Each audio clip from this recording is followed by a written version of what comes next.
যদি ট্রলের মতো কোনো দৈত্যের সাথে আবারও আমাদের দেখা হয়ে যায়, যে চায় তার পকেটে কত টাকা আছে সেটা আমরা বের করি, তখন আমরা কি করব? আমরা এখন সেই রকম একটি সমস্যার অনুশীলন করব এবং এই সমস্যাটি আমরা লেখচিত্রের সাহায্যে দেখে দেখে করে ফেলব। এখানে বলা আছে, লেখচিত্রের সাহায্যে সমীকরণ জোটের এই সমস্যাটির সমাধান করো। এখানে দুটি সমীকরণ দেয়া আছে।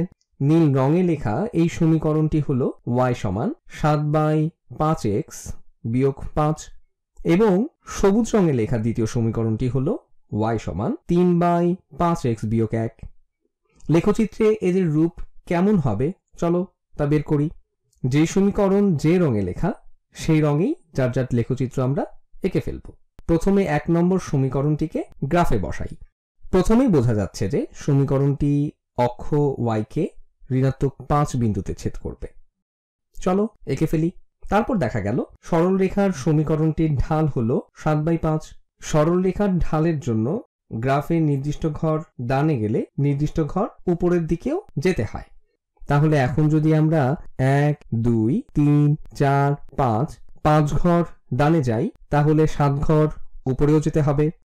1 2 3 4 5 6 7। তাহলে সরলরেখাটি এই দিকে যাবে। অন্য আরেকভাবেও করা যেত, x এবং y এর বিভিন্ন মান বের করেও সরলরেখাটি আঁকা যেত। যখন x এর মান 0 তখন y এর মান হবে ঋণাত্মক 5। যখন x এর মান 5, 7/5 গুণ 5 সমান 7 বিয়োগ 5 বা 2। এখন চলো এর নিচের সমীকরণটির লেখচিত্র আঁকি। এখানে যখন x সমান 0 তখন y সমান ঋণাত্মক 1। এই সরলরেখাটির ঢাল হবে 3/5। তাহলে যদি ডানে আমরা 5 ঘর যাই, তাহলে উপরে 3 ঘর যেতে হবে। তাহলে সরলরেখাটি এই দিকে যাবে। দেখা যাচ্ছে সরলরেখা দুটি এই বিন্দুতে ছেদ করে। এই বিন্দুতে x এর মান 5 এবং y এর মান 2। তাহলে আমরা x এর মান বসাবো 5 এবং y এর মান বসাবো 2।